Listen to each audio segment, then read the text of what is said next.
All right.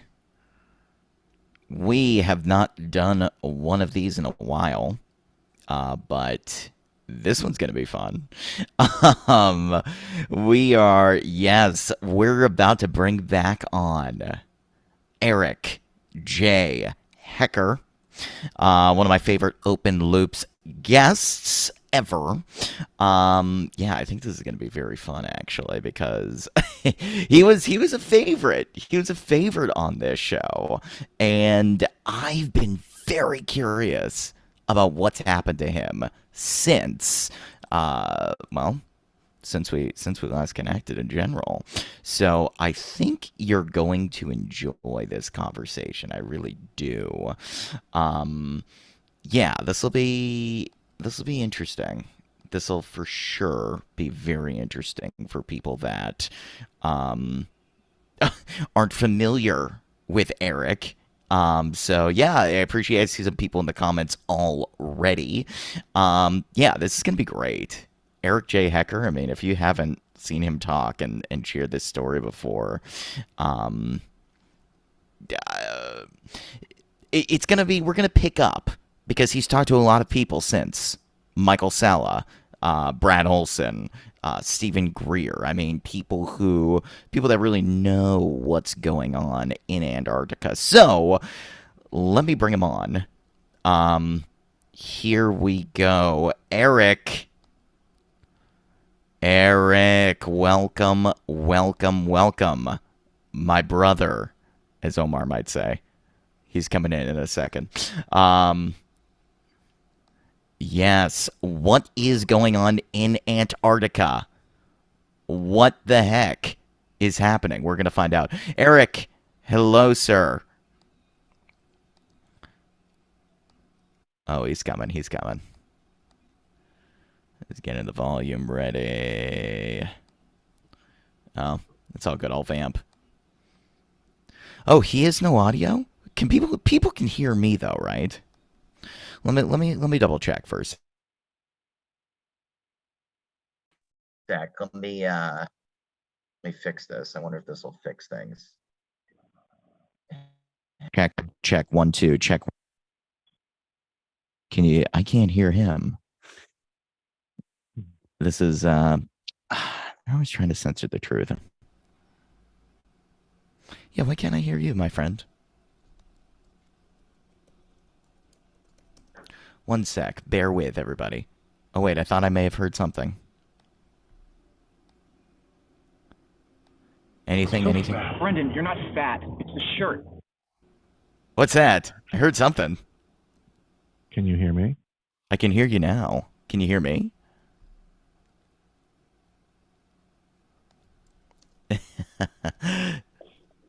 I heard you. I think it's on my end. Oh,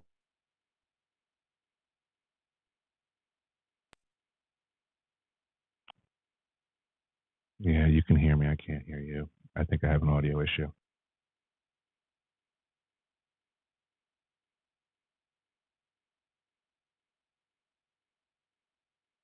wait a sec. Wait a sec. Now that sounds much better for me. Hey, Eric, you there?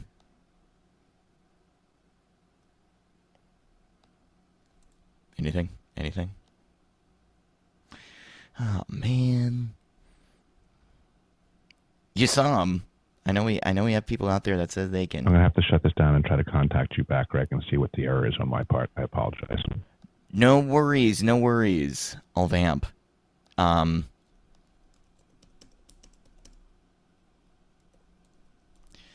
bu- Yeah, I'm not sure. I mean, what do we think's going on right now? I think this whole CERN situation is very weird. Yeah, I was talking to John Shaughnessy, who, if you don't know Pyramid Gravity Force or any of his work, there's something about the moon. He's a big fan of. Well, he doesn't love particle physics, but he does talk about kind of the more traditional, broader.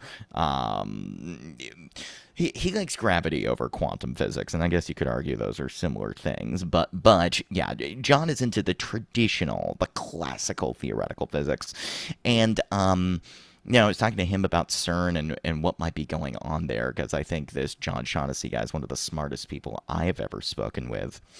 And uh, what's weird is that he says that there is no reason to build what they've built in CERN. So there is absolutely no reason to build and spend thousands and thousands and thousands and tens of hundreds of thousands of dollars, uh, millions really, to do what they're doing when you could have run the entire simulation through a computer. So what do we think is going on there? Seems a little weird, right? It's a little strange. I mean, I think this whole, I think I've definitely talked to some people that think time travel is out there. Um, but it's weird not to. It, we're staying on, by the way. If you're here, bear with me. Um, I could see why people think CERN might not be doing what they're saying they're doing.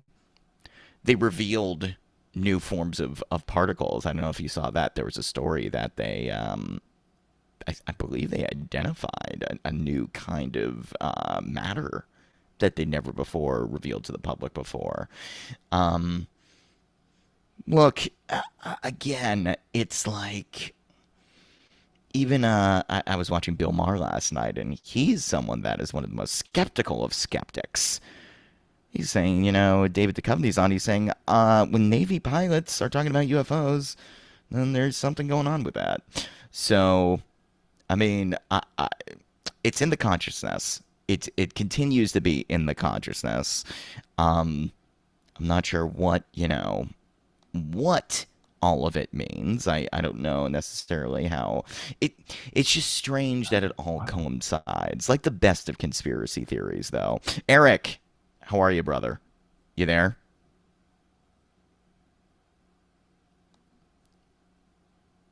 Anything? Test one, two, test one, two, three. Ba ba ba. God, you all saw Eric. It's funny.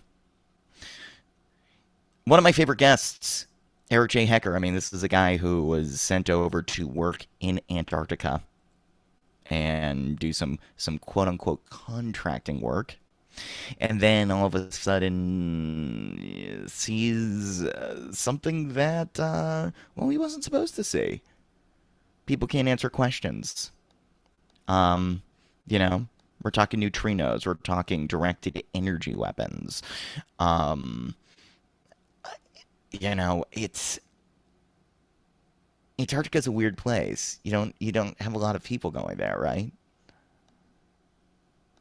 I'm not sure. Clearly, something is not being talked about that's happening there. Is it the Nazis hanging out with the UFOs? I don't know. I don't know. Maybe Eric's found out more since we last spoke to him. Um, so he tried to get in again and disappeared. Also, maybe this episode won't happen, and that's okay too. I love all of you. I know it's been a while since I've come on here and been live, but I figured Eric J. Hecker, of all people, is exactly the kind of guest you want to have on. So even if this doesn't happen today, I promise you we will reschedule and make this happen. Seems like he's going through some technical difficulties, even though I saw him, so that's weird.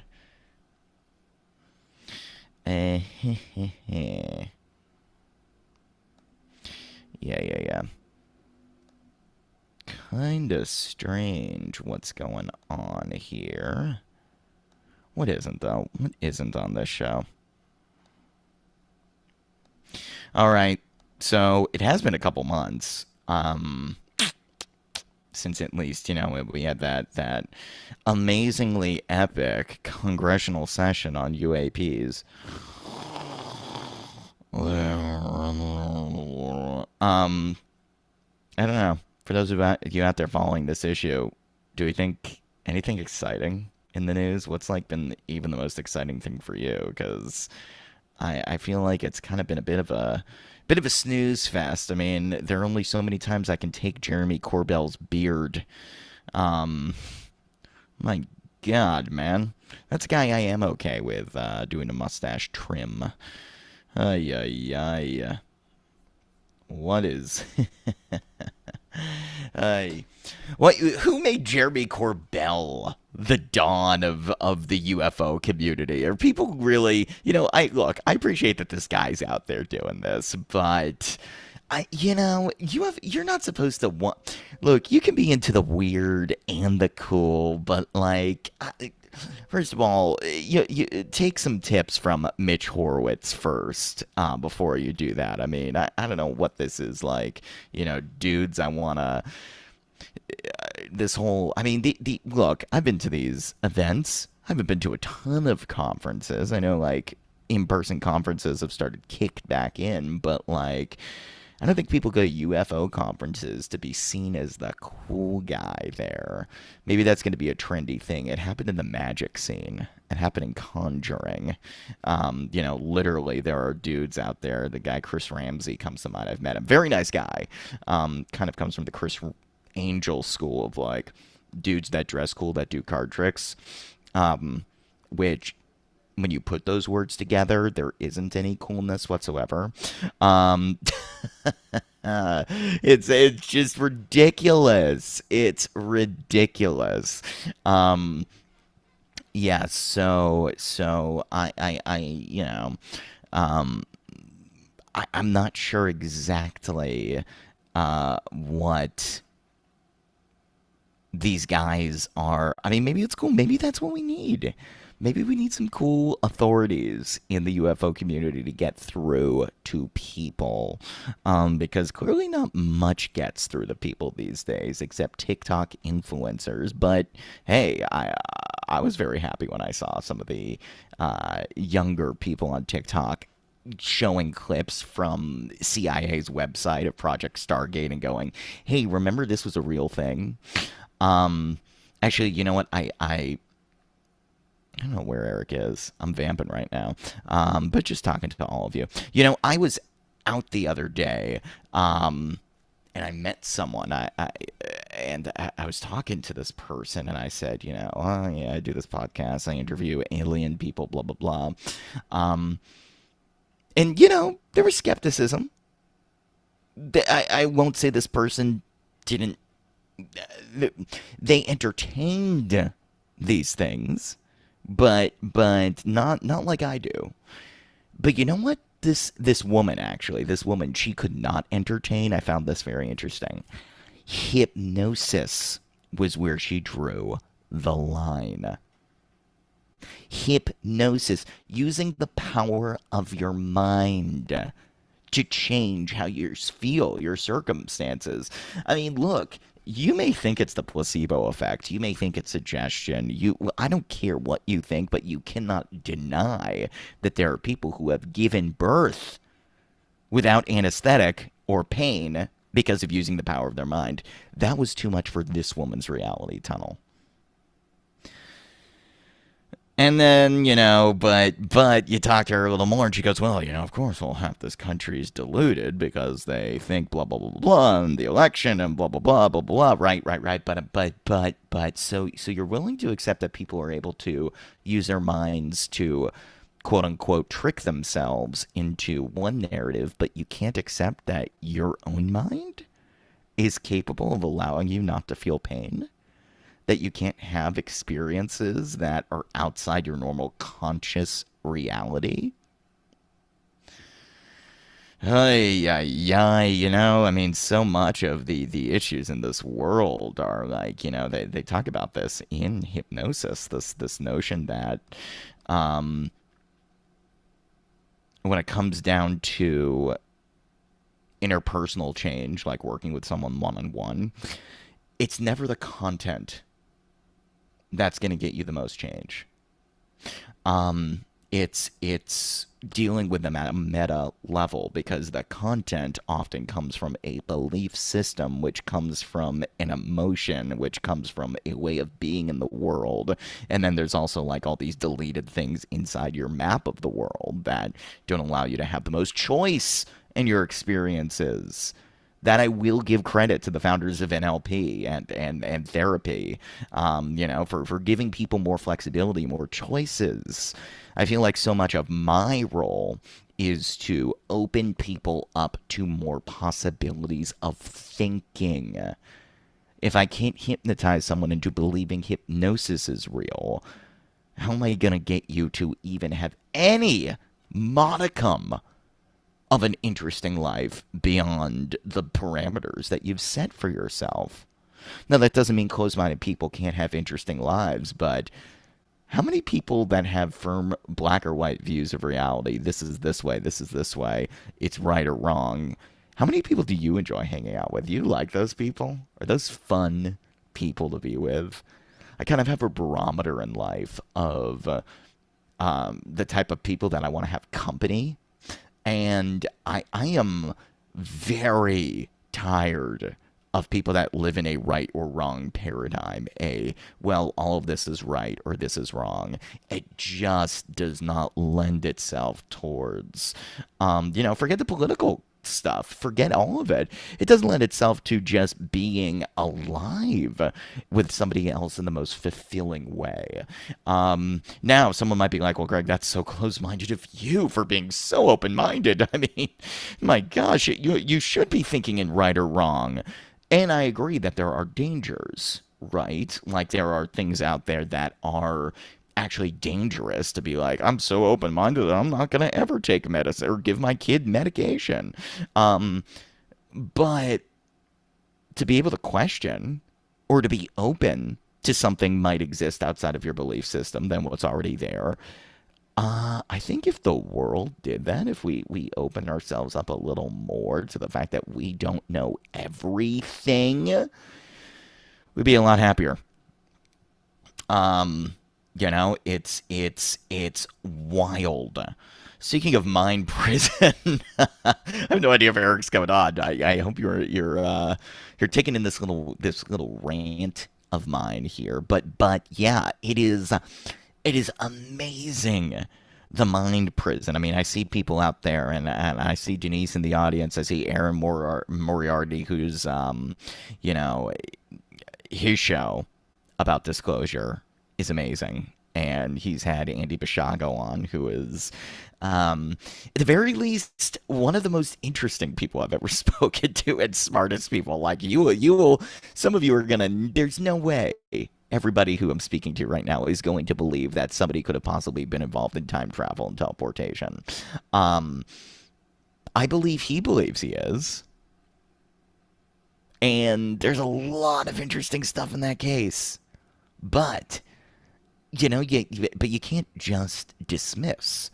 People are just so dismissive. So that is why I'm not just going to log off until I see Eric Hecker enters the waiting room. And when he does finally enter the waiting room and comes on the screen, does he? Does he? Will it work this time? Oh my gosh. Do we have it? Do we have airtime? Come on, come on. Can you hear me? I can hear you. Can you hear me, Eric? I can hear you. Oh my gosh. Thank Holy God. cow, I figured out what happened, and it's maddening.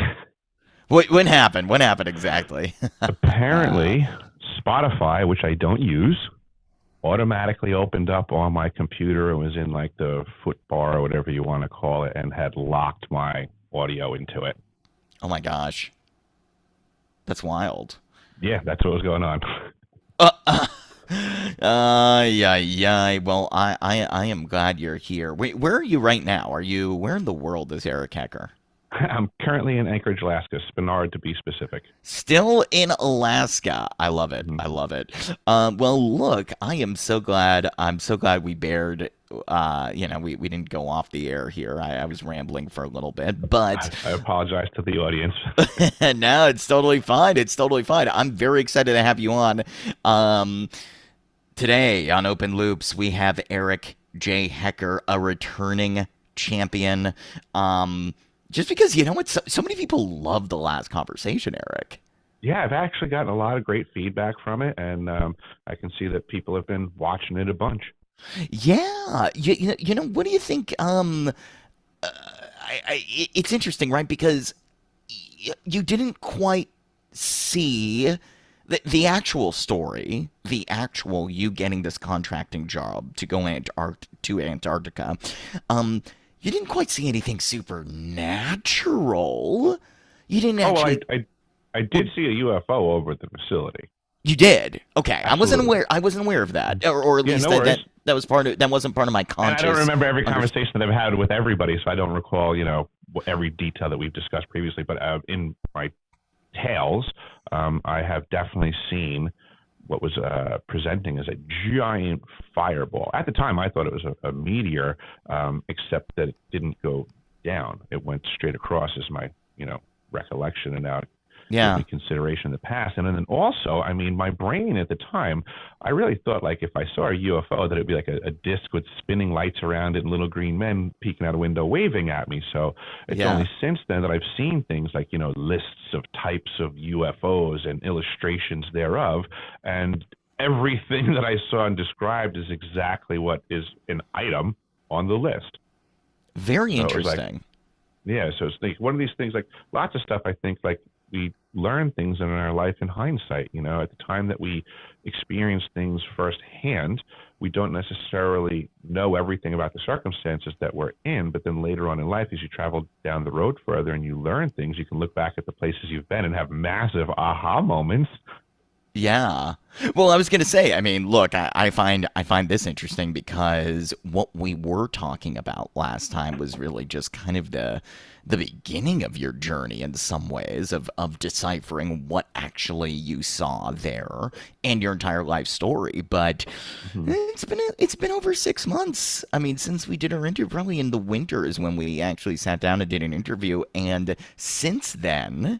Mm-hmm. You've talked to a lot of great people. I mean, I mentioned it at the top of the show. You've talked to Michael Salla, you've talked to Stephen Greer, Brad Olson. I mean, just like Mm-hmm. really, really big names in this scene of disclosure and hidden technologies. And they certainly, I mean, Michael Salla, of course, has entire books and webinars about Antarctica and what's going on there. Tell me this, because I know you gave me another answer too, which I think is interesting about kind of the critical thinking factor that you think people aren't experiencing based on your story. But Mm-hmm. but, but I'll ask you this first before we critique the public too much. And me, you can critique me too if we're not picking up on the obvious points here. But over the last since you've done those interviews, since we've talked even, since Mm-hmm. you've been going to conferences and speaking with people and part of the secret space program and whatnot, um, how much more has your experience been deciphered? What do you think you know now that you didn't even know back then when we first spoke? I think from then till now, I would say I have a much uh, firmer grasp of my own complexities. That Oh, these programs make it very challenging for people to decipher their experiences. It's a grand effort. In many circumstances, people refer to the activity as shadow work. So a mm-hmm. lot of people don't get involved with it. I'm not opposed to rising to the challenges thereof, and I think I've been actively involved in doing that type of work since you and I spoke. And I think the benefit has been a greater understanding of myself and those around me, because I think there's a lot more people impacted by these programs. So it's a symbiosis. The more I know about me, the more I know about others, and vice versa. And all the Yeah, while, I've been kind of just running around like Paul Revere, trying to say that the British are coming, but by a different definition. So I think people are starting to get that message.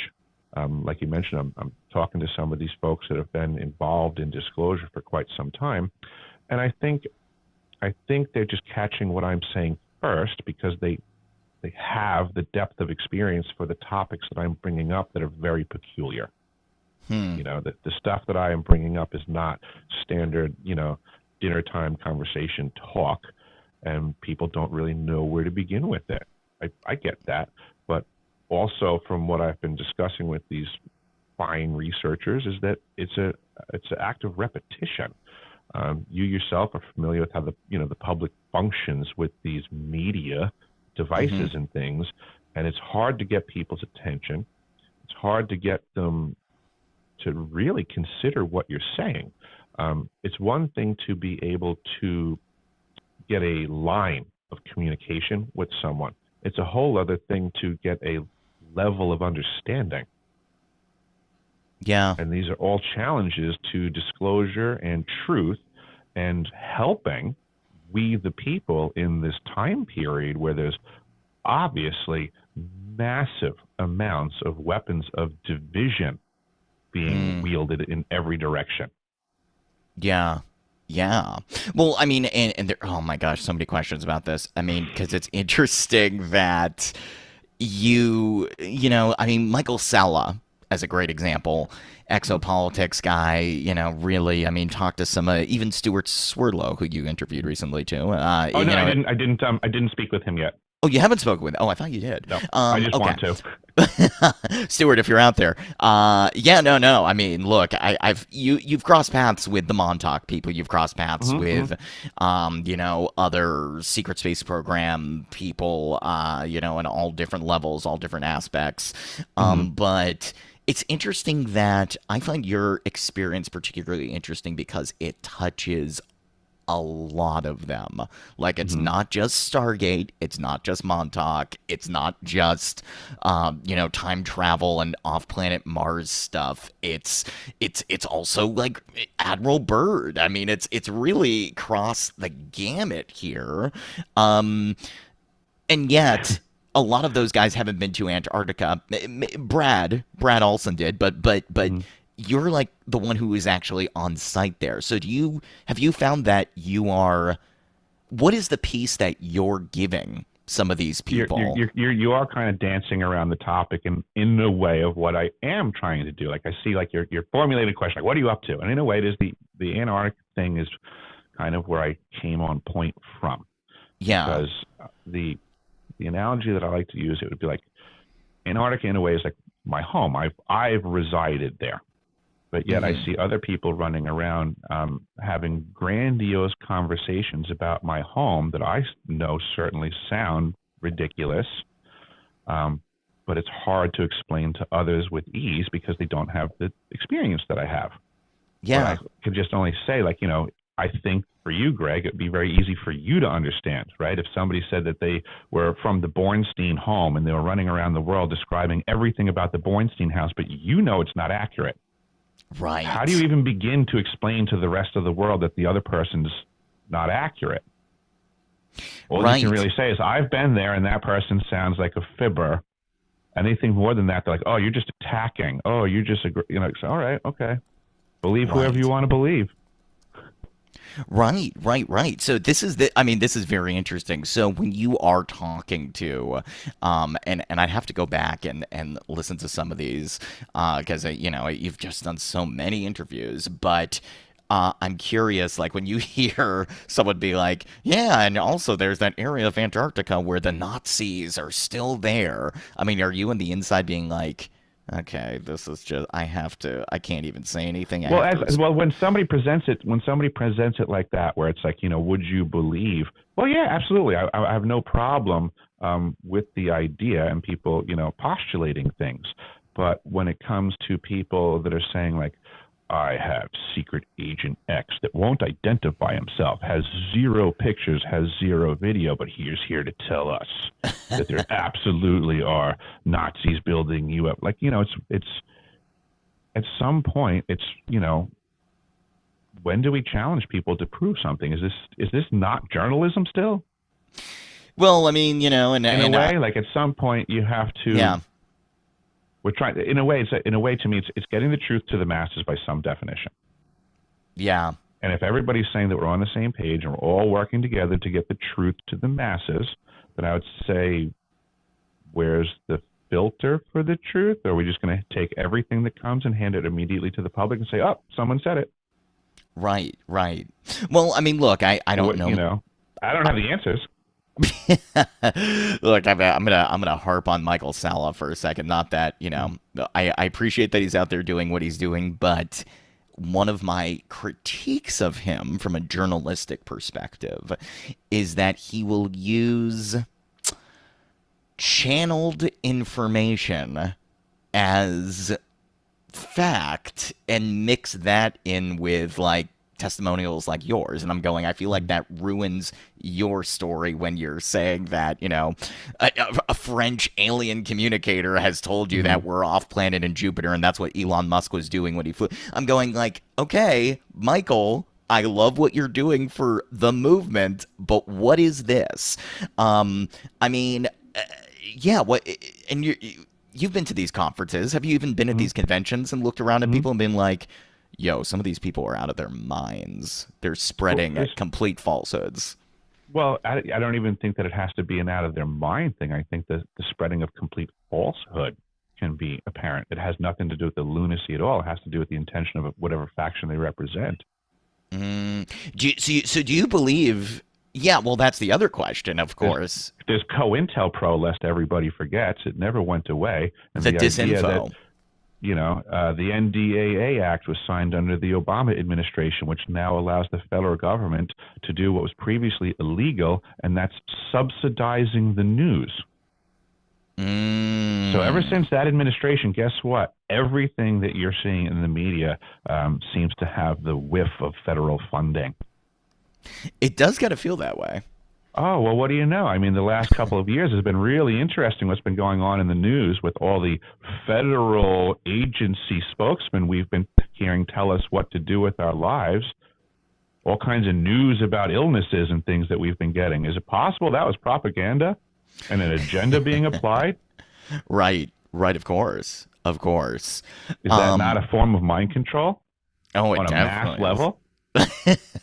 It definitely is. Yeah, I mean, this is MK Ultra programming. They learned how to traumatize individuals to get what they wanted, and now they've just taken those and extrapolated how to do it to masses. Oh man. The McDonald's Corporation is now advertising that they're going to be looking into research and development so that they can just put their commercials into your brains while you're sleeping. What? Oh, There's already news. This is already news. that McDonald's is can't wait. so messed up. That is so messed up. So, Greg, if McDonald's is looking to do it right now, how long do you think that DARPA and the DoD's been doing it? Right. Right. Right. If they're going to allow McDonald's that technology, that would mean that we, the taxpayers, must have been funding the research and development for this nefarious tech to be used on us for at least a few decades. That's probably true. That's probably true. I mean, and the amount of times I made my mom go to McDonald's for the toy and the Happy Meal tells me Yeah, that as was if you weren't low-key getting a signal. That is terrible mind control. Those toys were awful. No, but yes, no. I know what you mean. It probably I would mean, have been healthier to eat the toy. right? Exactly. But yeah, okay, yeah. This is good stuff. You're giving me some good intel here. So tell me this. From the people you spoke with, I mean, I remember when you spoke with Stephen Greer initially.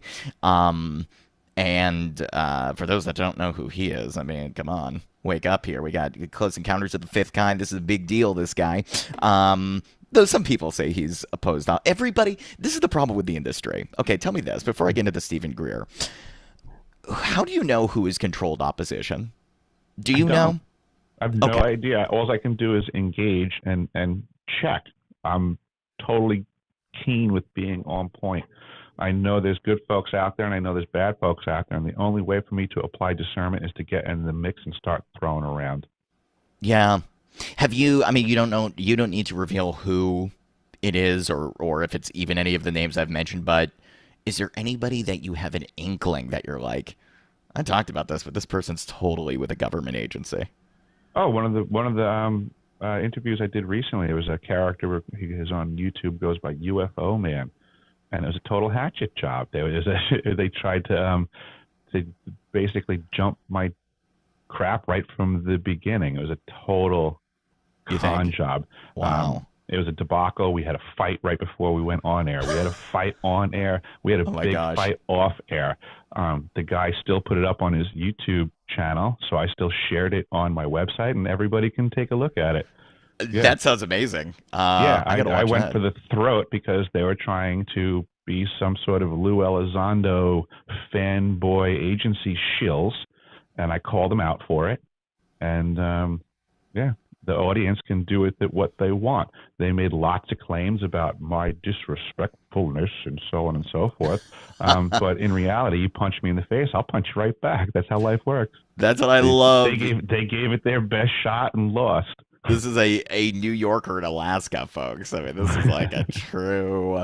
Yes, I love it. I love it. No, I mean, okay, so yeah, we got some people in the comments already calling UFO Man a shill. Oh, Um, okay, yeah, and it was my first experience with him, so I thought he was a total con job. that's interesting. Very And it happens, interesting. it totally happens. So this COINTELPRO environment exists, and if anybody wants to see, I mean, if you watch the video that I was in with UFO Man, you'll see exactly how these factions operate. It's very telling, and watch when they do this to other people, and you'll start to learn who are the interlopers running around in the circles trying to debase the truth that is out there. There's plenty of good truth out there. But because we, the good people, aren't organized as the bad people, it's very easy for them to intermingle into the truth. Right. It's the easiest thing that they can do. It's also so easy for them to flood the conversation with BS, i.e., the flat Earth conversation. Look how much energy has been wasted on that topic. Oh man, It's I've just had this that's how guy. it works. It's an energy dissipating topic. This is what the CIA does to just keep good natured conversation at a minimum. Have you ever? I had that guy on my show, David Weiss. Dave Weiss. Now, David Wise. Flat Earth Dave. yeah, yeah. Yeah, he's a con job. Yeah. Now he, He because lies and says that he spoke to me, and the things that I say support what he says. I never spoke to him. He's a liar. yeah, that automatically gives me. I mean, Yeah. I heard him say on a show, I think it was with Brad Olson, that he spoke to me. And it never oh, occurred. And then he somehow had quotes from a conversation that we never had. that So is that right weird. there, I mean, I'm thoroughly convinced that everything else that he says is also a lie. Yeah. Hey, no, certainly. I mean, if Works that's, from my perspective. I know, I know. Besides the fact that he says silly stuff like the Earth is flat. Yes, yes, totally. So okay, tell me this. Tell me this. These guys, you got your Mhm. Greers, you got your Salas, Brad Olson, people that maybe you had never spoken before. You Mhm. had this experience. What are some things that, given their vast knowledge of the esoteric, Mhm. were there any things that they shared with you based on your experience that you're like, oh, that makes sense? Probably more so with Dr. Greer because Right. of the technology that I was discussing at South Pole Station. He was kind of interested in what I was stating because he obviously has intel come across his desk as well. And I was basically corroborating stuff that he was looking into, which was that there are devices that could deliver earthquakes on demand. And that was what I was getting at. So he was basically just like, "Thank you." Like I was looking for one of these. Yeah. Yeah. Oh my gosh. It is so weird. So, okay, you've been screaming this far and wide and saying, hey, there is a directed energy weapon. Right. I mean, yeah.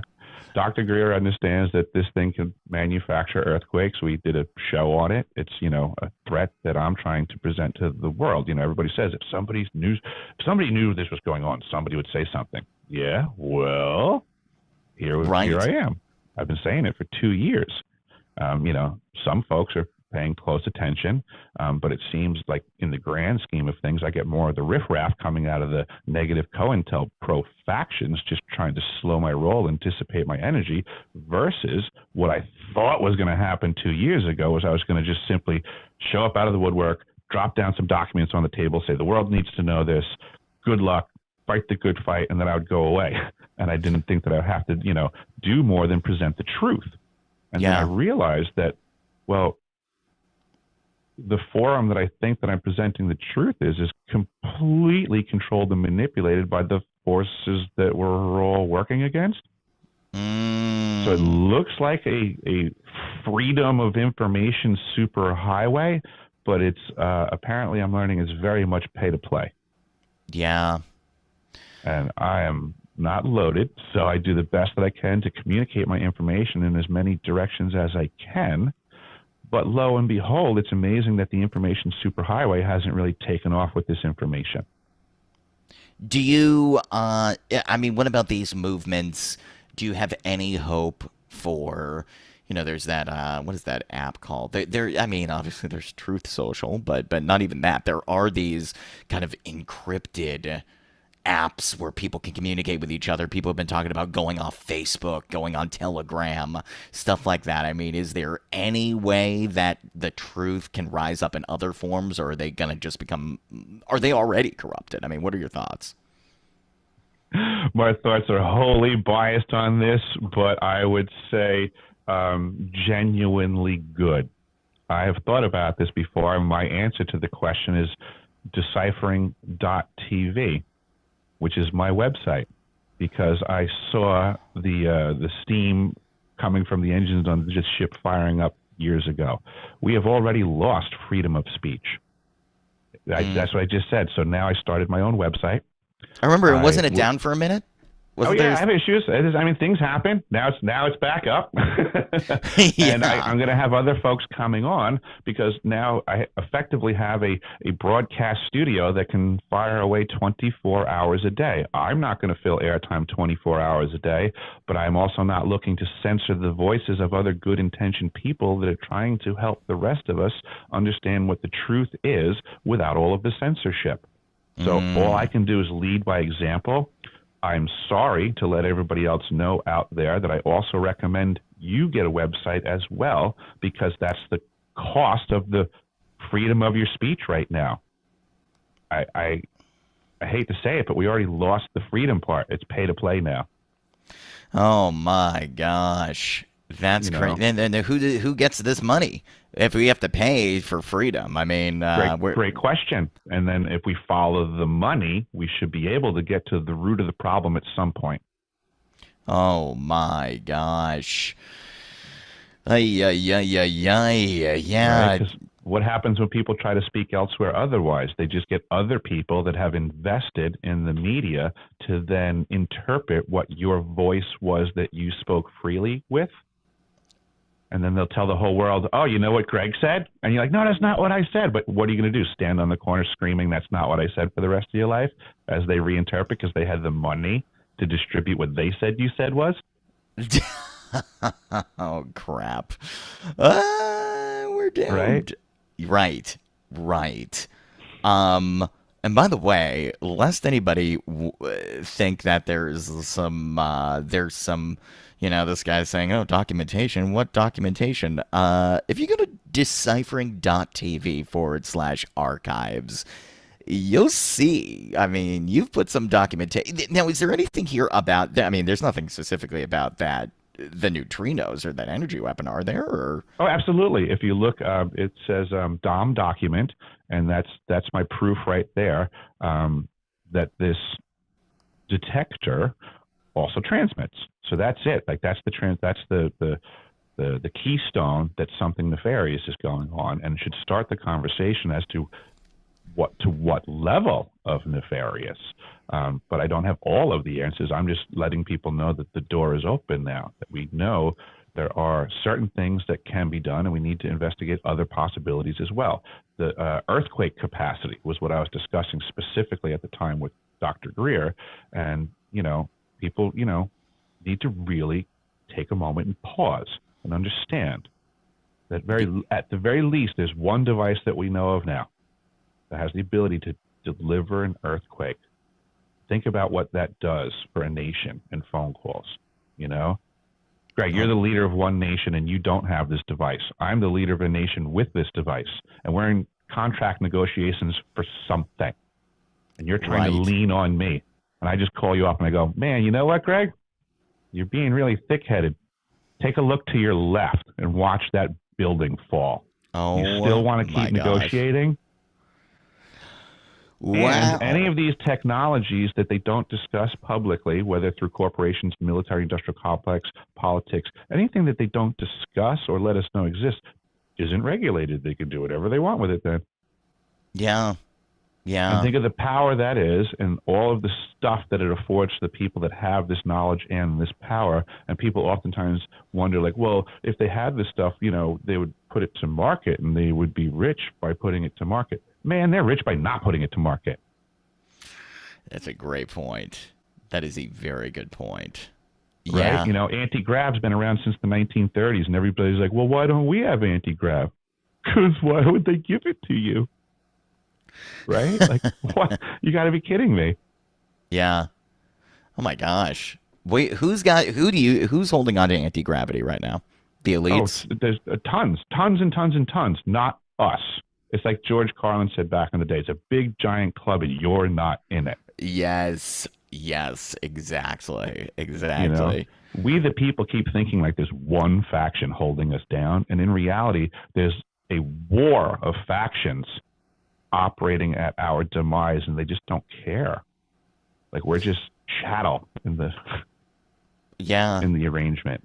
Have you had to go? I mean, look, you always appear like you're living off grid, but just your broadcast studio. But I do wonder if, like, you know, the fact that you're presenting documents and being as public as you are, do you think it's just because you're telling the truth that people aren't trying to shut you? I mean, that's what Andy Bishago of Project Pegasus said. He said, yeah, this is what I did. I went on every show I possibly could and told my story so that if they tried to kill me or off me, it would make it look worse for them.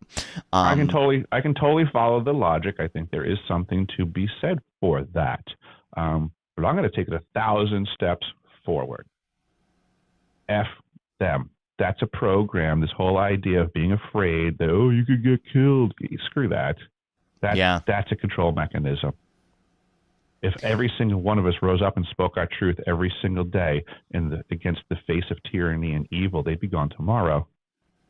That's interesting. But because we've been programmed to each individually feel separated and disempowered from speaking our truth, we don't do it, and they remain. I'm very much with you on this. That feels right. It feels better. Everybody should move every step of the day forwards with more boldness than the last. We used to teach children to be bold. When did that stop? Yes. Now we teach them to acquiesce and be like everyone else. No. We used to empower differences and strength of character.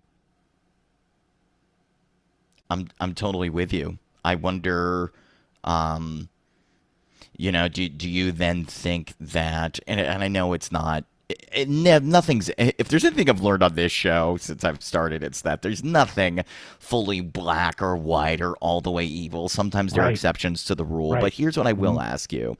I mean, there are people out there like, some people think this guy was kind of office rocker, like Bill Cooper, Behold a Pale Horse, Phil Schneider, who came out was talking about alien bases, and then, you know, very quickly, I mean, not even, who's the guy? Is it Gary Webb that was doing the... Yeah, well, I think the three people that you just mentioned are heroes in the disclosure movement. Yeah, I mean, are these guys that... Do you actually believe they were taken out, or is that just like coincidence and a controlled narrative we're putting on them because of our fear? Actually, now it's funny you put it. I totally think they did get killed. So then, how do we reconcile this? How do we? Easy. Be bold in your maneuvers and never fear death. That's still the same answer. And they did what they did, and they wouldn't have changed it for the world. They did this for everyone else. And Yeah. if everybody did this for everybody else all the time, there'd be less individuals having to do this. We wouldn't actually have it happen. We would just have no bad people around. Yeah. We have And people around like them. We have 3 people like this in a minority capacity in the midst of the majority. But what we should be asking ourselves is how many bad people are in the mix controlling the majority. mm-hmm. And if we all stood up and were more emboldened, we wouldn't need people like William Cooper to write books like Behold the Pale Horse. We wouldn't need people like Gary Webb to let us know that the CIA is actually in charge of running all the drugs in our country and trading children in the process. Oh, it is. I mean, even my gosh, I heard him on Coast to Coast the other night. The 2 people that wrote that book, American Cartel, about how it wasn't just 1-2 families with the opium crisis. Mm-hmm. This is an active Walgreens was doing this. If this is something that can be uncovered, Anybody from New York ever hear of Genovese drugstores? no. Tell me You about never that. heard of Genovese drugstores in I New did. York? I'm from Massachusetts originally. Got here in I'm 2007. so I don't sorry. know. I thought you were I'm a not New born and Yorker through raised through. here. Genovese drugstores is a big drugstore chain in the greater New York area. People have probably also heard of the Genovese crime family. Oh, okay. That's vaguely familiar. Yeah. Yeah, I mean it's literally the same outfit. Family. Oh my gosh. Yeah, and I believe Genovese might have turned into Walgreens. Wow. I'm not surprised at all. I'm not Yeah. surprised. I mean, someone says they're now Rite Aid. That's They're what now happened. Rite Aid. Okay. Fair So, enough. hey, still dueling pharmaceutical. I mean, there's no question that pharmaceutical industries are some of the most corrupt, and Oh my goodness. Yeah. you don't have to be a conspiracy theory person to believe that. Like, it's there. So, Yeah, the difference between homeopathic and allopathic medicine is ridiculous. And, right. the fact that Western medicine will pretty much pill pop you into the grave without ever asking you what you eat on a day-to-day basis and to provide proper nutrition is absurd. It shows they really don't care about you. Oh man, I know you told me you used to like do work in mobsters' houses. That's I really want to dig into some. Okay, wait a minute. Oh, feel free. Let's take a sidebar here from Antarctica. Give me one of the like most outrageous houses you went to and things you saw in your time. Oh, the level of wealth is almost indescribable. There were homes that I would show up to on Long Island as the plumber, Right. and the property was so elaborate and ornate. Like I didn't do any. The gate would open, and I would drive down this most beautiful driveway, Oh my gosh. pull up to this beautiful courtyard in front of the home, and I would go to the house and I would ring the doorbell. It would immediately swing open, and the entire staff of the home would be lined up in the port and starboard side to greet me. Wow. Yeah, it was, everybody, it's so wealth that everybody gets greeted by the house staff, and then the maitre d' would, introduce you to the staff and let you know that, we have such and such problem, and this person can help you with this, and this person can help you with that. And, the homeowner Is there either any is or fear isn't home. there? Do they know who they're working for? Like, what is that house staff like when you're working for a mobster? That house particularly wasn't necessarily a mobster. That was it's Just a like different level of, it's a different kind of level mobster. of, yeah. And I would say that the staff, unfortunately, in a lot of the places that I look at in hindsight, I would say was probably in a position of indentured servitude. And I would say the difference between slavery and indentured servitude is crappy pay. Hey. It's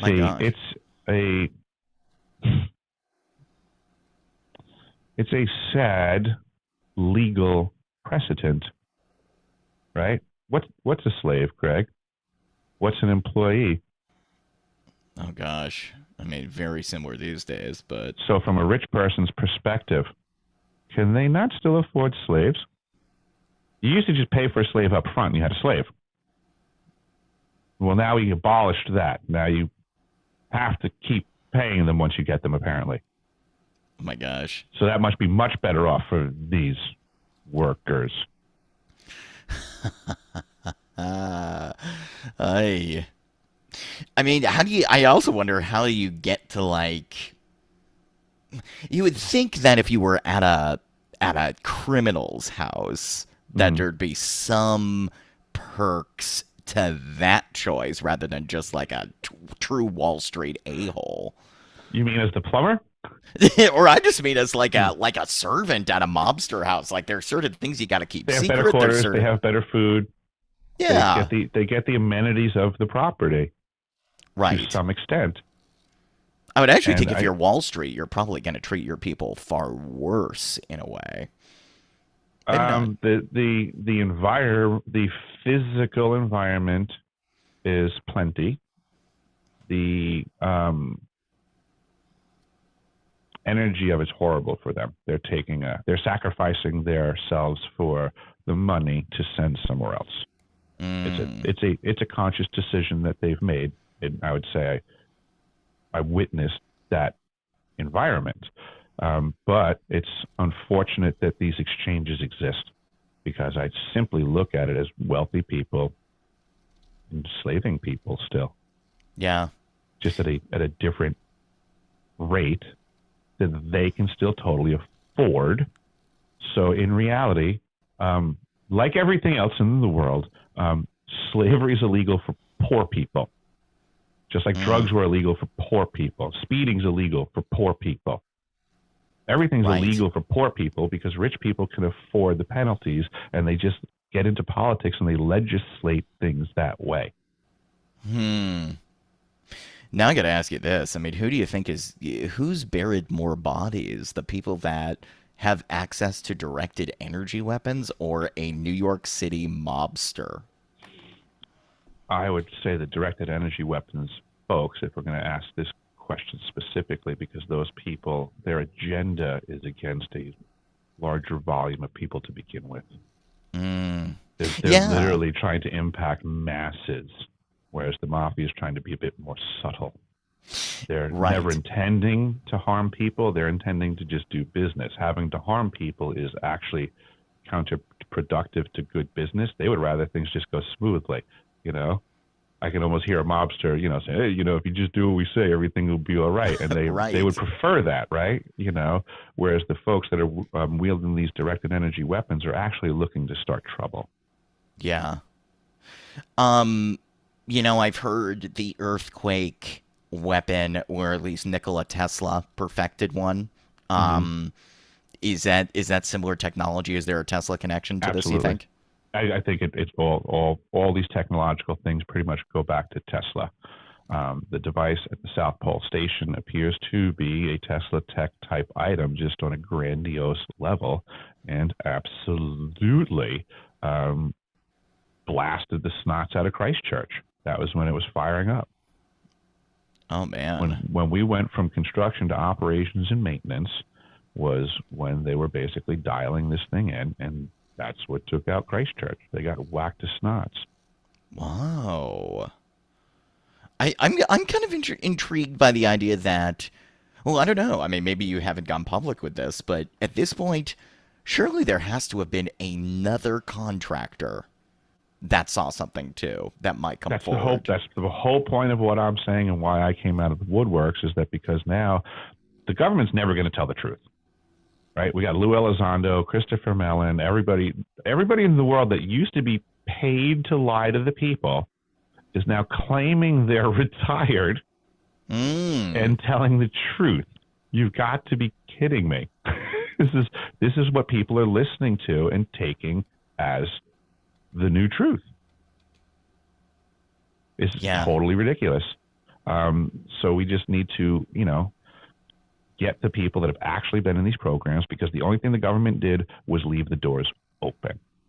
They're still in the lying game, but they're no longer locking up the truth. So now it falls on we the people. Like you said, there's other folks like me, other contractors, other departments, other doors that can be looked in, and people just need to understand it's okay. We need to start making these topics conversational and stop marginalizing people when they try to bring these topics up, because, at the very least, the news is awash with the topic from the federal government and the media. Now, don't believe a word they're saying, because it's the federal government and the media, but the fact that they're at least talking about it shows that there is now some veracity to the conversation, at least. But what I think we, the people, should do is now control the topic and realize, all right, the government was lying. Go away, little liar people. Yes. And now let's, we the people, get to the root of the problem. I kind of like what Greer was doing way back in the day when he approached Congress. It was kind of like, hey, we the people are, sick of the obstacles that you guys are to the truth, and they wanted, more information, and they didn't get it. So, now all of a sudden we're supposed to believe that for some noble reason the government's become magnanimous is going to drop the truth, and lo and behold, they didn't do it. So they already didn't do it. They had every opportunity to do it, and they didn't. And people are still ridiculously looking to the government like, could you please give us a little bit more? That last drop you gave us didn't really have much. Yeah. More crumbs, please. I'm starving. I know. That one guy, there was one guy, I forget his name. He was a Republican, some congressperson, senator, I think, at that hearing a couple months back, and he was really grilling. I mean, he was saying, I think he even used the word alien at one point. I mean, no one else was saying it. I remember all of our good friends, Alan Steinfeld, he did like a live watch party of that hearing, and I was, one of the questions he asked during it was, is someone going to say the word extraterrestrial? Is someone going to say the A word? And nobody did except that one guy. But then you got the government defending it, and what they were saying is that very adamantly, and you can tell across their faces that they had to, it felt so forced, Eric. It was, we have no reason to believe that these are extraterrestrials. We have no reason to believe that this is any extraterrestrial presence.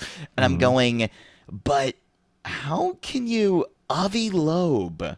I mean, there are people out there that, there are just so many people that say the UFOs, there's a lot of weird stuff out there that just, I don't believe you can make a blanket dismissal. Maybe I'm wrong. I mean, what do you think when a government person says straight up, it's like no new taxes in a way. They say no. We can talk about this UFO thing, but at this time there is nothing. We've got no proof whatsoever that any of these are extraterrestrial. I mean, what is your response to that? My response is A, we know he's a liar, and B, just address the conversation from an angle of understanding what he's trying to make you think. That's all.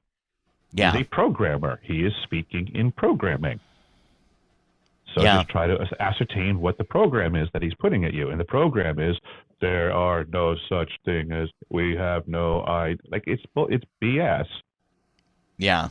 All of these years, and this is, we're supposed to believe that this is the extent of what they've looked into. It's a total dog and pony show. It's a joke. Everybody should stop wasting their energy on what the government says about almost anything.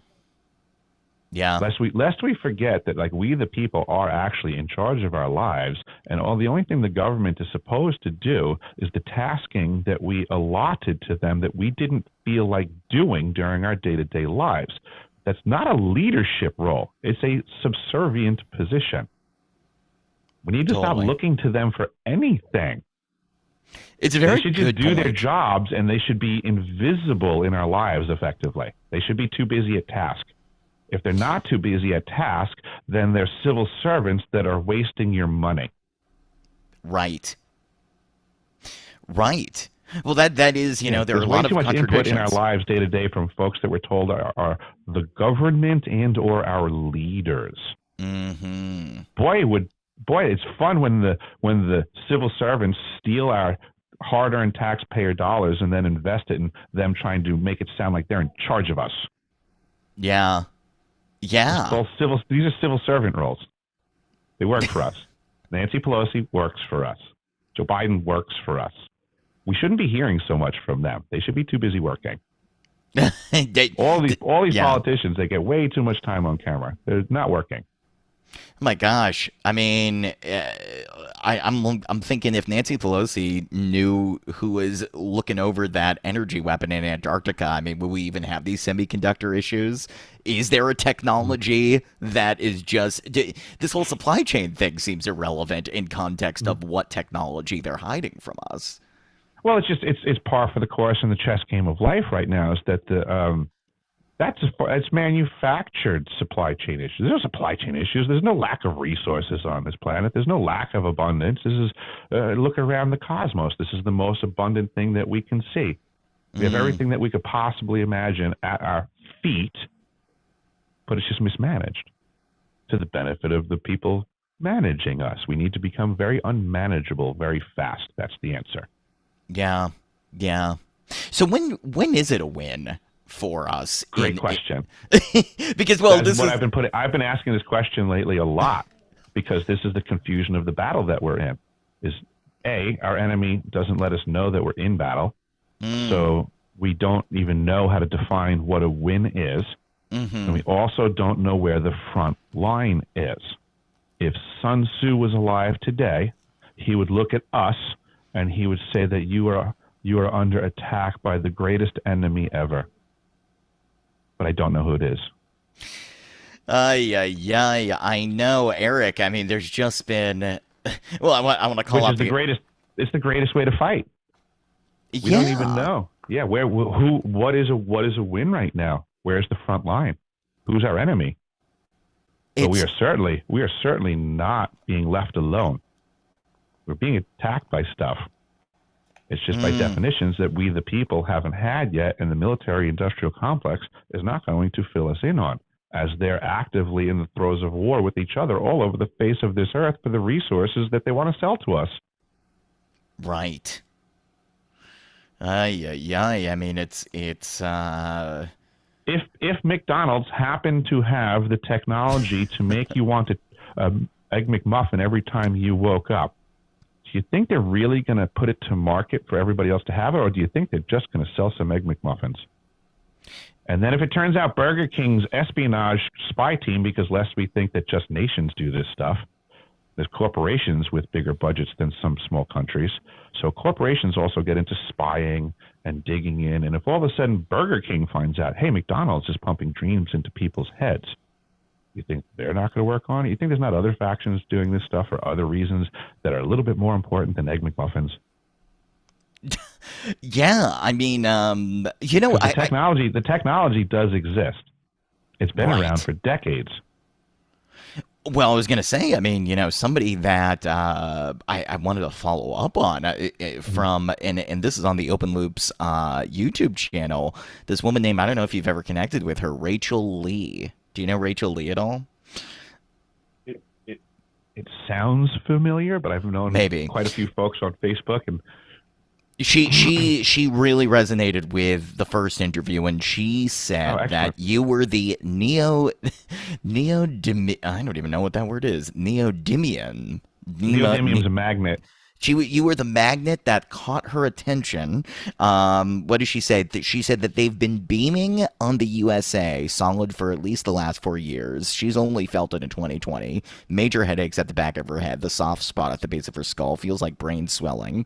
I mean, we keep hearing about Havana syndrome, and these things that are just like out there that no one really still has figured out the Exactly. answer. These are the dots that are on like the outer fringes of the conversation. That if we could just simply connect these dots, it would really circumnavigate the whole topic and bring everything together. The Havana syndrome was rolled out recently as a key word by the Department of Defense. So it shows that DoD employees are being attacked, negatively impacted by directed energy weapons because they're titling it Havana syndrome. Havana syndrome is like saying bullet holes. It would be like if we were talking about guns and DoD personnel were getting shot and had to report bullet holes. But they're playing with words now. So instead of saying reporting a directed energy weapons attack, they say if you would like to report Havana syndrome-like symptoms. I know that is such BS. Oh It's my a play on gosh. words, but the reality is their employees are being attacked, and the federal government has a responsibility, just like every other employer. This is in the line of work for them. So workers' compensation and all that fun stuff, and you get zapped by directed energy weapons at work. They have to, fill out a form. Let your chain of command know. But they still They're just not won't. saying it's unreal. Yeah, that's the weird thing. They're They're not. not saying it's unreal. That's at this point, it's, that is, why aren't we? I mean, there are a lot of issues in this country, but I would think a silent weapon that beams things in your head, Mm-hmm. like a gun, would be an issue that would Yeah, matter to people.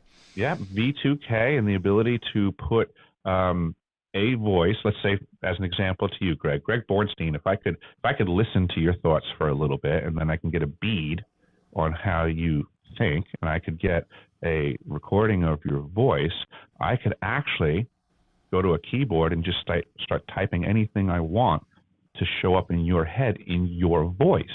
Oh, that's so messed Now up. it's not like a control. It's not like I would type in and be like, go to McDonald's, and you would instantly get up and go to McDonald's. It doesn't work like that. But over the course of the day, like, you're sitting there and you have ideas and thoughts and considerations, and in your own head there's like a lot of Gregs in the mix. Should I do this? Should I do that? And you're having like a debate with yourself and making a decision. What I could do is just insert an extra voice into that. And now you have to decide whether, just like all of the other decisions that you make, but now I get to insert that, and you have to suffer whether you know thyself or not. And then I can take Oh man. advantage of inserting more and more suggestions. And then in time, I can grab you with that. And then everybody knows that it's just like the commercials and power of suggestion. And if all of these folks aren't trained in the mystery schools of old that screamed from the mountaintops to know thyself, there was a reason. Because the Mm, technologies today are simply bastardizations of techniques of old. These are just energies that's and right. realities. The fact that somebody can, by technology, put a thought in your head is no different than way back when they would call someone a magician that did the same thing. He did it That's by right. technique, though. Right. That is, yeah, no, that fits a lot along with this narrative that, the transhumanism movement is really just Hmm. this It's a perverted version. bastardization of humanism. Yeah. It's a denial of things that we can do without the technology, as if we needed the tech. Do you believe consciousness ultimately can be stronger than any directed energy weapon? I do. But I also believe that there's a unity of purpose that comes from humanity. I think there's a strong intent for many years to divide our common voice. I believe there's massive power to it. I believe that's what the cathedrals of old were constructed for. They weren't for deity, they were for the manipulation of the common voice as a massive amplifier. Oh. To go into an old cathedral, fill it to the brim with the seats as designed, to understand that instrument, to play the common human voice in an amplifier, is a skill set we don't have anymore. And people don't understand all of the different songs and frequencies that can be done with that. That's our power on this planet. Once we are of common tongue, like the Bible talks of, once we split up and we couldn't communicate anymore, we lost that unity of voice, our superpower. Wow. In a way, humanity could like sing its way into glory anytime it wants. Yeah. But lo and behold, we keep getting these structures, Cathedral of Notre Dame burned. These are all our ancient texts, so to say, for our unity benefit. Yeah, that's great. That went down Georgia Guidestones. Mm-hmm. Yeah, there's all kinds of oddities and stuff like that, and And I for sent us, you the thing about the Hoover Dam, right? I just sent you that thing mm, where there's that, what is it, the time compactor room or something? They have a weird room that is dedicated to time or they did at the Hoover mm-hmm, Dam. So the idea that these things that you can't really explain, and then it all comes down to, well, oh, it's because of this particle physics thing we were exploring. Hint, hint, and then Mm-hmm. we get into CERN, which I know you've definitely got, even on our friend Omar's channel, Watchers Talk, Mm-hmm. which I know is going to be one of the streaming partners over on Yes, Deciphering absolutely. TV. I'm looking forward to getting over some technical obstacles as we've learned they exist today. Yeah, But they're just speed bumps to life, and we'll get everything dialed in. And Omar's going to be coming over to Deciphering.tv as one of the first people to start broadcasting there. that's And awesome. I'm very happy to get his voice out there. Omar's working really hard in the community. For truth for the people. So I respect that. And this is exactly why I'm doing what I'm doing, because I want to make sure that we, the people, have access to the truth, no matter how much the forces are lining against that. So then let's get into it. I mean, not to spoil his interview with you, but CERN, Mm-hmm. Hoover Dam, Mm-hmm. these big projects involving quote unquote Mm-hmm. particle physics, Mm-hmm. that seem way too expensive and occupy too much physical space for me to go, what are they doing here? What do you think is going on? I think there's a lot to be said for time. I have no doubt in my mind that whatever they're presenting it as is just a primary cover story for anything that the government invests in. They're too nefarious. They do it too often. Oh, we're going to get $1 billion to build a dam. It ain't just a dam. If they're spending a billion, they do everything like that. I've been to so many research facilities at this stage of the game, oil field work, gold mines, everybody's full of it. Everybody's on the take, and everybody's lying to everybody so that they can profit. I mean, it's just that simple. Everybody likes to act like it's not going on, but give me a break. These Yeah. corporations at this stage of the game, once we gave them corporate personship, it was game on. That was kind of the end of humanity. Everybody wants to fix the world. This one really awesome step that we can do is get rid of corporate personship. Yeah. Oh yeah. That's kind of the scourge of our country, is when we allowed corporations to act like they were as important as a human being. Oh, that's so. Yeah, why do we do this? It is Yep. just, it's disgusting. And Hmm. I mean, I don't even know. I mean, look, Eric, are there?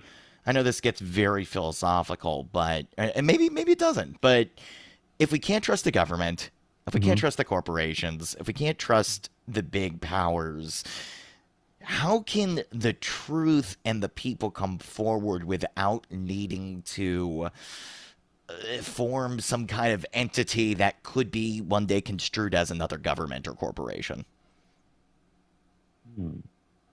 I would say people need to start to learn how to know thyself, so they're not It's an looking internal outwardly game. for the answers. Yeah, they have to stop looking outwardly for all of the answers from other people. And if they feel confusion in themselves, right, and they can't find the right answer, then they need to learn to be pause and be patient, because that's okay too. You don't have to rush to get a wrong answer from the government or a corporation that's lying to you. It's okay to sit in stillness and learn discernment until someone feels comfortable with getting the answers in a way that's not being spoon fed by some profiteering agency. Yeah. People are too impatient nowadays. They want to hit a button and get a response from something outward. And everything outward is taking advantage of that desire and convenience. People need to separate themselves from that level of convenience, and I guess circumnavigate their passions and desires and keep them tightly bound so that they can't be manipulated by others. Yeah. No, I see this connection. I mean, I think it's very interesting that, if I'm thinking of an Eric Hecker interview, I'm gonna go, oh, I'm gonna learn about technology. I'm gonna learn about these secret projects and all this stuff. But what you started this interview by saying is that over the past, 2 years, and specifically in the last, 6, 7, 8 months, is that you've learned more about yourself Mm-hmm. than necessarily, and that's been more valuable than necessarily, learning, oh, and then in this room they had this machine, and this room they had this device. I mean, so I guess, I would love for you to kind of extrapolate that a little bit and go into how learning more about yourself became the bigger takeaway here than any other documentation that you found that corroborates your story. I guess it's more real to me, right? That my experience, I'm understanding the complexities of the ringer that I went through and the outcome, the end result, which is me, which I'm getting a greater understanding of, but I'm observing in other people. So my concern is that I'm believing more and more of we, the people, have gone through this ringer. Oh, So wow. my concern is that there's a game going on, and I'm becoming aware prior to others, but I'm concerned about my fellow man. So I just want to let them know that, like, hey, man, you've been through the ringer too. Something's afoot. Get ready. There's factions doing factiony things. Yeah, yeah. I know. You know? Have you? I'm not sure if you've.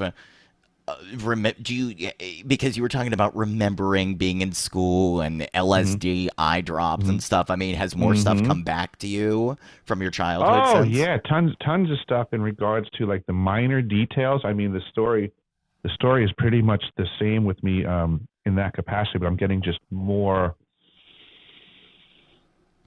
It's more vivid. It's less far away when I recall these things, and I'm getting more connections to different times and stuff. Like you had brought up Andy Bisagio. I love listening to him because he's so clear and specific on stuff, Yeah. and I he throws out dates and places and things. So for me, it's very interesting because I know where I was on Long Island at the time. So when he's Mm. saying like, it was 1983 and this is going on and it's like, woof, it gives me goosebumps because it's like, I can more or less like, picture myself in the proximities. I just watched a video recently, and it was some stuff that people had filmed out at Montauk, and it Yeah. was January 2nd of 1993. And it was just very interesting to me because it was Al Bielek, Duncan Cameron, Preston Nichols, and Helga Morrow out at Montauk. And I was thinking to myself as I'm watching this, I'm like, man, I was commuting back and forth to Montauk then at the time with regularity with this gal that I went to school with because we were lining up our senior prom weekend was going to be out at Montauk. Hmm. So it just makes me like stuff like that makes me wonder because I start getting these connections and it makes me think about things and you know I see those dates and I start going, yeah, that's when I was going. I was driving back and forth to Montauk regularly. We were looking for places to rent. We're high school kids trying to have a prom weekend, so you gotta finagle because the people look at there's not going to be any drinking, is there? Oh no, there's not going to be any drinking. So like you have to Right. you had to go feel everything out and get it all dialed in. But regardless, we were making those commutes back and then. And I start thinking to myself, wow, that's really weird. Like, is it possible that I could have just walked past these guys then and there? Was there more to it? Was it less benign than I'm thinking? Oh, golly. I mean, the Montauk thing is just so. And I know we've talked about this off the air before about just how how deep it goes, and it's so interesting. I mean, Mm-hmm. uh, uh I really, yeah. When I hear, I guess the thing that continues to boggle me is how a collective group of people claim they were part of this project still, and their Facebook groups about it, and their people having memories about it and sharing it. I mean, it's it's something weird happened there, Oh, whatever for it sure. was. Mm-hmm. We've talked about the monster before. I mean, Mm-hmm. but yeah, there's The no video, the video question. that I saw yesterday from January 2nd, 1993, they were showing a facility that was not cleaned out yet. There was still looked like really good functioning utilities in there, like it could have been fired up. They went very internal. They got to the cages room. This was all presented. There was stuff intact. There were Wow. cells with these were not. These are not blast doors for security of a military facility. These were cage doors for Wow. cells for something they had. That Like, it was corroborates with something I heard recently too. Someone said that they were absolutely so that. involved in Mhm, the early '90s, and I was mhm. like, oh, I thought it was well over by then, but No. Yes, I would say that Montauk Camp Hero surface facilities closed in 1994. mm, And what they saw on video, what I'm going to say what they showed on video was allowed. That was a limited hangout situation where people from the program were allowed. I mean, it was still up and running at the time. So they were given permission to go run through with the camera. It was kind of like a little yeah. retirement present. And there's no question Go, that go write a book now. Enjoy your retirement. Program's over for you. That's what they got. I was gonna say, I mean, Preston Nichols was a pervert. Absolutely. Consistently, I hear This this. is how they targeted the roles for, like, imagine you're some evil overseer of this program and you have to find the right people for the cog in the machine you're building. Preston Right. was well selected. Yeah. He didn't have trouble abusing kids as long as you allowed him to abuse them in the way that he preferred. Right. Right. Now, wait, when you, I mean, did you ever meet Preston Nichols as a kid? Do you have vague memories of encountering him at all? I don't have recollections of personnel. Okay. I have recollections of myself and other children in the program. I don't have recollections of the adults. Interesting. Do you think it's buried somewhere? I mean, I don't know Oh, if you don't. absolutely. Absolutely. I think that everything that I need to know is within me, and I'm on my way to getting to it. Yeah. Hmm. That's very interesting. Hmm. Are there burning? I mean, look, so the big mission, the big thing that you've been saying for months, you've been saying for 2 years, that you think that people are like, they're putting all their time travel theories and UFO theories onto this, but is the thing that you are like, hey, I've been saying this and nobody seems to get it. Is it the documents on your website? Is it the energy weapon earthquake machine, or is it something else? I don't want to stop there. I think I'm just utilizing that bit of information as my singular, like, hey, here I am with my experience. I have this bit of information that you can't take away, you can't discount. Here, it's on the table, and this bit of information supports what I'm about to speculate, and that is there's so much advanced technology in the hands of many factions on this planet that we, the people, don't know about and suffer under every day. We need Yeah. to get our heads out of our asses and understand the disparity in the technologies that we are sold and the technologies that are available and being wielded by billionaires and military industrial complex situations. Yeah. People are worried about countries at war with each other, and they don't realize that, like, there's like independent factions and families that have access to more resources than whole countries. Oh my gosh. Right? That's what Uh, exists on this planet, but people are too busy paying their mortgages, watching Monday Night Football, and, doing that type of stuff. Worrying yeah. about which politician to pick that'll save their life next. Oh wow, wow, wow.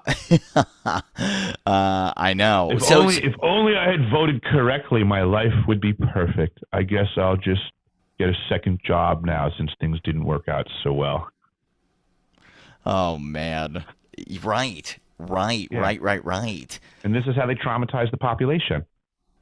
Is they make it like everything's your fault when in reality they're the machination of demise to all of your good intentions and efforts, as they create leeching systems in society to suck away the fruits of our labor. Whew. Um, I gotta ask you something. At one point you told me that you have a vague memory of you meeting your future self. Is that still a thing, or Oh yeah, absolutely. That's that's becoming more understood for sure. And what I'm figuring out, I really have a growing understanding that when what? I was What? younger, Yeah, tell me when I more, was please. younger, I was sent forward to communicate with my older self. So in a way, I was just saying to someone recently, I said, at some point in my life, I feel like I'm just waiting for that aspect to walk in the room. Like, here we go. I wonder when and where it'll happen, but I know it's coming.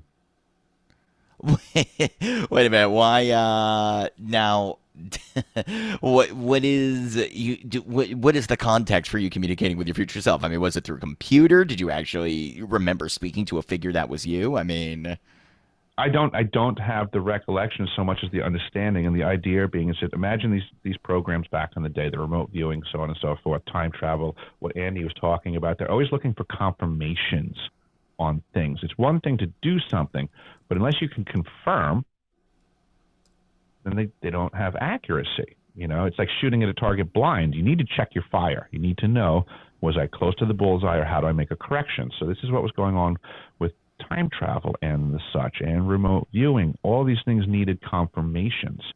So from my researches, it appears, if I'm reading between the lines well, I think what the idea of some of these research teams did was they wanted to try to confirm stuff by having the youthful time traveling agents go meet their future self. There was something to that they were utilizing, and I don't know that it is the best answer, but I'm just saying I believe they believed that. mm, At some point in time, they're like, hey, maybe this would work as a confirmation. I'm not suggesting that it does or doesn't. I'm just saying these researchers believed it, so they tried it. So they took a batch of kids and they had them go meet them future selves to see. It's research. Let's see what happens. yeah. Oh, So I golly. believe I was in that mix, and at some point in time, by whatever mechanism they were doing this delivery and contact, I was given contact to my older self. At which point in time, my older self told my younger self everything he knew. But Uh, now imagine the younger version. I mean, there's a lot of stuff that wouldn't make any sense to that head. yeah. But now you put that in that head back in time, and now have that head walk forwards. Imagine the perspective that has as things unfold, that head was informed about. Right. Right. It doesn't mean that I could tell the future, because none of that stuff really made sense actually at the time. Probably sounded like junk. Yeah. Oh, you need to. Someone's gonna hypnotize you. That would be interesting. I, So I, now put yourself in that equation, Greg. Right. So now let's say that happened to you, right? And let's under that equation. Now, what do you say to yourself when you meet yourself? How do you avoid that confusion again? What do you say, or do you say everything the same again? well, that's why I'm wondering if this could have even been knowing what the whole CERN, all the theories are about CERN and whatnot. It could that have even been the same world or Could it have been the timeline? same science? Could they have started back then? Right. Are these the same research programs going in different directions? And who knows at this point? But we have to weed the people our way out of this.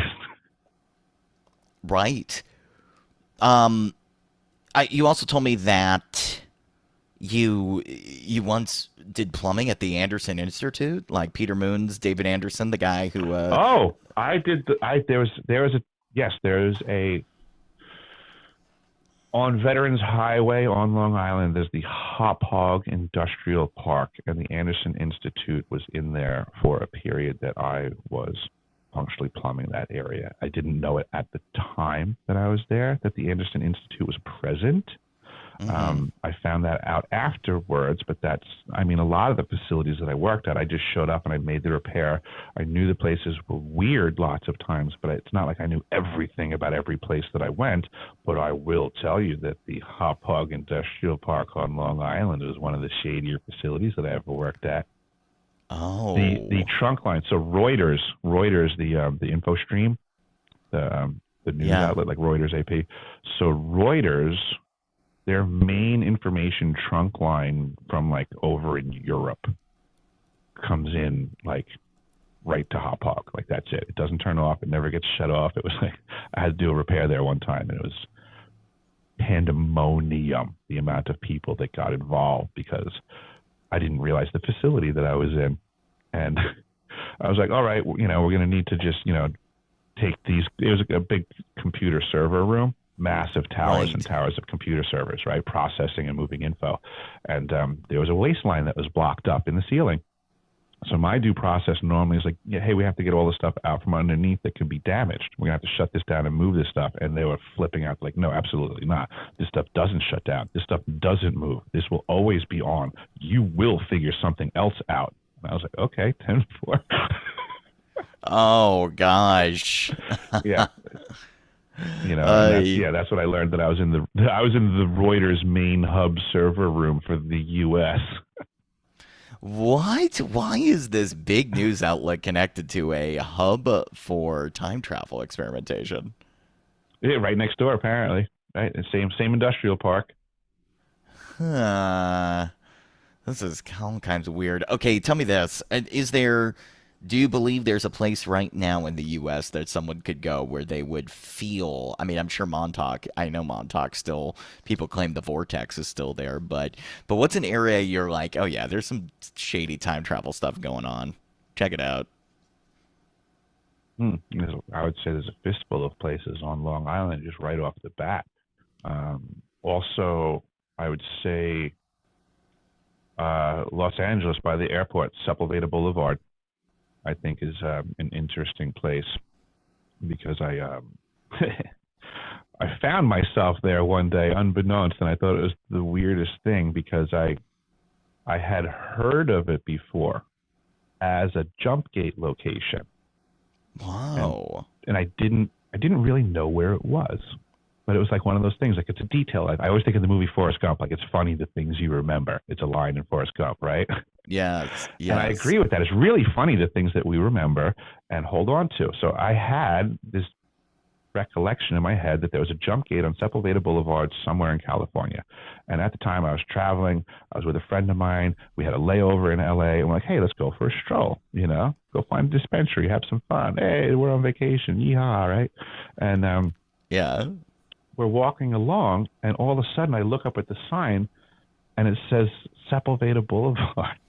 And we're like at the building that's the jump gate building, and I'm like, I'm like, it's all fun and games until you just realize you're on Sepulveda Boulevard. Oh my And gosh. that kind of freaked me out because I felt it was kind of really odd and peculiar and almost the level of, I don't know, it was way more than a coincidence, it seemed like to me. Do you with all the stuff that experience? I was going to ask about synchronicities in your life. Do you experience a lot of tons. those right now? Yeah, absolutely. I oftentimes say that I feel like reality's communicating with me. Mm. There's that level of synchronicities that it's like, no. That was meant for me to notice. Interesting. Is it, everybody talks about like 1111 and those kind of, is it numbers? Is it other things? Way more than that. Yeah, no, I mean, it's, oh, geez. Way more complex than that. I would say it's on a manifesting level. I'm not a master manifestor. I've seen that, but it's not me. What I can observe when manifestation occurs, even when it does occur with me, but I would say it has more to do with realizing that reality can be that powerful.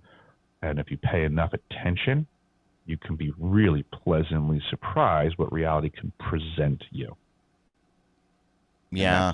That's the best way that I could put it, because it's not something as simple as an 11-11. And yeah, no, it's way more complex than that. But in reality, I don't know that I could tell you a story that would convince you of my ability to manifest. You would just be like, that just sounds like a coincidence. And I would get that it would sound that way to other people. Yeah. Yeah. But sometimes you want something to happen, and sometimes you dang near willed it to happen. And sometimes you better observe when you did do it. You know, Yeah. it's knowing thyself. It's a pat on your own back and your skill set. We all have creative skills. We all have this ability. I'm not super special. I'm just noticing there's times where I pull it off, Yeah. and that's my communication with the reality around me. It seems to be the big theme here. Knowing yourself. I mean, Yes.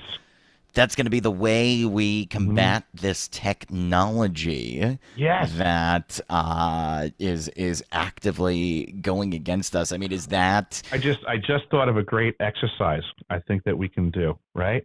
So back in the day we had the plank challenge, right? 30 seconds a day you got to plank, and then a minute, and then next thing you know you're ripped savage like the guy on the internet, right?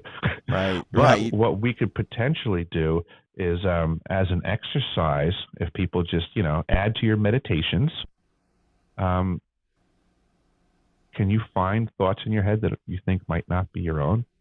Can you search for an intrusive thought? Can you find one a day, two a day?